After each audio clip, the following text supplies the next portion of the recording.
Sir আর 5 minute wait করেন। ওকে, ওকে। আমরা ততক্ষণ রিভিউ করি যে আমরা আমার যে পোর্শন পড়ানোর কথা ছিল, তোমাদের importance of horticulture crops in nutrition and income, এটার উপরে আমি একটা ক্লাস নিয়েছি। দ্বিতীয় হচ্ছে আমরা seed bed preparation and raising of seedling. What is seed bed, why we should grow seedling in the seed bed, the site selection of an ideal seed bed, and the size of an ideal seed bed, and subsequent management of seed bed. তারপরে আমরা আরেকটা topic, the methods of planting vegetable crops, আমরা sewing, dribbling এবং transplanting নিয়ে আমরা আলোচনা করেছি। তারপরে আমরা আলোচনা করেছি deciding factors for intercultural operation, অর্থাৎ একটা ফসল করতে গেলে যে অন্তর্বর্তীকালীন পরিচর্যাগুলো করতে হয়, সেগুলো আমরা কিভাবে ডিসাইড করব যে ওই অন্তর্বর্তী পরিচর্যা লাগবে কিনা, লাগলে সেটা কিভাবে অ্যাপ্লাই করবে, কিভাবে মোস্ট ইফেক্টিভ করা যাবে, মোস্ট প্রোডাক্টিভ করা যাবে, রিটার্ন বেশি আসবে, এগুলো নিয়ে। সেগুলোর ভিতর আমরা একটা আলোচনা অলরেডি করেছি। Let's share the screen. আমি কিন্তু রিভিউ করতেছি আর কি।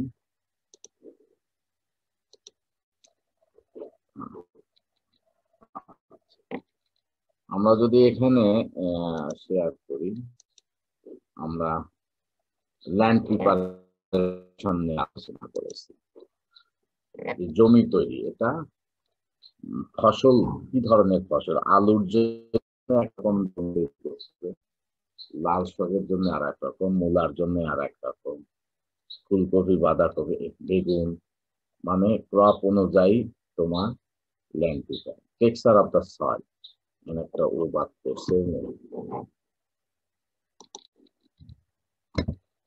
আচ্ছা, টেক্সচার অফ দ্য সয়েল যদি হয়, দোআঁশ বেলে দোআঁশ মাটি, তাহলে চাষ কম লাগবে, আর এঁটেল মাটি হলে চাষ বেশি লাগবে। তারপরে আসে fertility of the soil, fertile soil, যেখানে অর্গানিক ম্যাটার বেশি সেখানে চাষ কম লাগবে, যেখানে অর্গানিক ম্যাটার কম সেখানে চাষ বেশি লাগবে। গ্রোয়িং সিজন, সামারে চাষ বেশি লাগবে, উইন্টারে প্রোডাকশন সিস্টেম, বিভিন্ন রকম প্রোডাক্ট, কোনো জায়গায় বিনা চাষে, এই যে দেখো এখানে একটা ছবি আছে, বিনা চাষে তোমার চলছে, বিনা চাষে রসুন, আবার অনেকে অনেক চাষ দিতে, প্রোডাকশন সিস্টেমের উপর নির্ভর করছে, ভ্যারাইটি, তাই না? আলুর বড় বড় ভ্যারাইটির জন্য বেশি চাষ দিতে হবে, ছোট ভ্যারাইটির জন্য কম চাষ দিতে হবে, তাহলে ভ্যারাইটি অলসো ফ্যাক্টর। তারপরে আমরা আলোচনা করেছি, আজকে আলোচনা করবো, আমি জানি না প্লান্ট ডেন্সিটি আমরা আলোচনা করেছি কিনা, অর্থাৎ কত দূরে গাছ লাগাবো, আমার মনে হয় এটা আমরা আলোচনা করেছি। নেচার অফ দ্য ক্রপ, বেগুনের জন্য স্পেসিং আর আলুর জন্য তো এক হবে না, আম গাছের জন্য আরেকটা হবে, তাই না? স্পেসিং ডিফারেন্ট হবে। টেক্সচার সয়েল, আবার একই কথা হচ্ছে যে সয়েলের টেক্সচার ভালো থাকলে গাছের গ্রোথ বেশি হবে, কাজেই তোমার দূরত্ব বাড়ায় দিতে হবে। ফার্টাইল সয়েলে গাছের গ্রোথ বৃদ্ধি বেশি হবে, দূরত্ব বেশি হবে, আর আনফার্টাইল সয়েলে দূরত্ব কম হবে। একই ফসল শীতকালে করলে গ্রোথ, অর্থাৎ স্পেসিং বেশি দিতে হবে, সামারে কমবে। প্রোডাকশন সিস্টেম, মাসায় যদি উঠায় দেয় একটা ক্রপস, তার জন্য একরকম, আর যদি মাটিতে করি তার জন্য একরকম। ভ্যারাইটি, ধরো আলুরই হল্যান্ড ভ্যারাইটির জন্য একরকম স্পেসিস, দেশি ভ্যারাইটির জন্য স্পেসিস। বাঁধাকপি একটা 10 কেজি ওজনের হয়, একটা 4 কেজি ওজন, দুটার জন্য আলাদা হবে। সিড সাইজ, আলু ধরো 28 মিলিমিটারের আলু লাগাবো আর 55 মিলিমিটারের, নিঃসন্দেহে 55 মিলিমিটারের তার দূরত্ব বেশি হবে। প্রোডাকশন প্যাড হচ্ছে মাল্টিপল রো সিস্টেম, যদি ঘন ঘন করে আমরা লাইন করে তারপর গ্যাপ দিয়ে আবার ঘন ঘন করে লাইন করি, সেটাকে মাল্টিপল রো সিস্টেম, এখানে দূরত্ব কম হবে। আর সিঙ্গেল রো সিস্টেম, এই যে এটা যেরকম সিঙ্গেল রো সিস্টেম, এখানে দূরত্ব বেশি হবে। মালস আর নন মালস, তাই না? এই যে এখানে দেখো প্লাস্টিক মাছ দিছে, এখানে ফরেন মাছ দিছে, এখানে দূরত্ব। আর যদি শুধু মাটিতে করতে হতো তাহলে দূরত্ব আরো কমিয়ে দিতে হতো। প্লান্টিং টাইম, আগে লাগাইলে অবশ্যই গাছের গ্রোথ বৃদ্ধি বেশি হবে, তবে দূরত্ব বাড়ায় দিতে হবে। দেন লেট প্লান্টিং, এটা গেল প্লান্ট ডেন্সিটি। এবার আসো ম্যানুস এন্ড ফার্টিলাইজার। তুমি একজন যদি কৃষককে বলো, তখন একজন গোড়াকে বলো যে ভাই আপনার গাছে সার দিতে হবে, আপনার সবজিতে সার দিতে হবে, আপনার ফল গাছে সার দিতে হবে, তখন সে কয়েকটা প্রশ্ন করবে। প্রথমেই বলবে যে কি সার দিবে, অর্থাৎ কি ধরনের সার, জৈব অজৈব, তাই না? অজৈব হলে ইউরিয়া, টিএসপি, এমওপি, জিঙ্ক আছে, ম্যাগনেসিয়াম আছে, তাই না, কপার আছে, বিভিন্ন বোরন আছে, কোনটা দিবে এটা আগে কিন্তু তোমাকে বলতে হবে। হ্যাঁ, আপনি জৈব সারও দেন, অজৈব সারও দেন। তখন একটা প্রশ্ন আসবে যে আচ্ছা জৈব অজৈব তাহলে কতটুকু দিব, জৈব কতটুকু দিব, অজৈব অজৈব দিতে ইউরিয়া কতটুকু দিব, টিএসপি কতটুকু দিব, তারপরে এমওপি কতটুকু দিব, সেটা একটা প্রশ্ন আসবে। তারপরে সে প্রশ্ন করে আচ্ছা কিভাবে দিব ভাই, আপনি যে ইউরিয়া, টিএসপি, এমওপি দিতে বললেন বা গোবর সার দিতে বললেন, জৈব সার কিভাবে দেব, হাউ টু অ্যাপ্লাই, কারেক্ট কোথায় দিব, বেসাল ডোজ না টপ ড্রেসিং না সাইড ড্রেসিং, নাকি ক্লোসল মেথড নাকি মাকবল মেথড না পোকে হোল মেথড, এগুলো বিভিন্ন রকম। তারপরে প্রশ্ন আসবে টাইম কখন দেব, এটা গাছের ইনিশিয়াল লাগানোর সময় দিব নাকি গাছ এস্টাবলিশড হওয়ার পরে দিব, বা অনেক বছর বয়সের গাছে তখন দিয়ে দেবো স্ট্যান্ডিং ক্রপে। এগুলো হচ্ছে প্রশ্ন, এবং এই সব প্রশ্নের উত্তর হচ্ছে কি ক্রপস করবেন আপনি, তার উপরে নির্ভর করতেছে কতটুক দিবেন এবং আপনি কোন সয়েলে করবেন তারপর নির্ভর করতেছে। আপনি সয়েলে ফার্টিলিটি থাকলে বেশি সার দেওয়ার দরকার নেই, কম। আপনি সামারে করলে একটু সার বেশি দিতে হবে, উইন্টারে কম। প্রোডাকশন সিস্টেম উপর নির্ভর করছে, ভ্যারাইটি, হাইলিং ভ্যারাইটি হলে সার বেশি দিতে হবে দেন ইন্ডিজিনাস ভ্যারাইটি বা দেশীয় ভ্যারাইটি। সিড সাইজ যেখানে বেশি সেখানে সার প্রয়োগ করতে হবে বেশি। প্রোডাকশন প্যাটার্ন আর কি, অর্থাৎ মাচায় করলে পরে একরকম সার, মাটিতে করলে আর এক রকম সার দিতে, জিরো টিলেজে করলে একরকম সার, ড্রাই ল্যান্ডে করলে আর এক রকম সার। প্লান্টিং টাইম, আগে যদি লাগায় তাহলে গাছের গ্রোথ বৃদ্ধি হবে, সেখানে সার বেশি দিতে হবে। লেট প্লান্টিং আছে।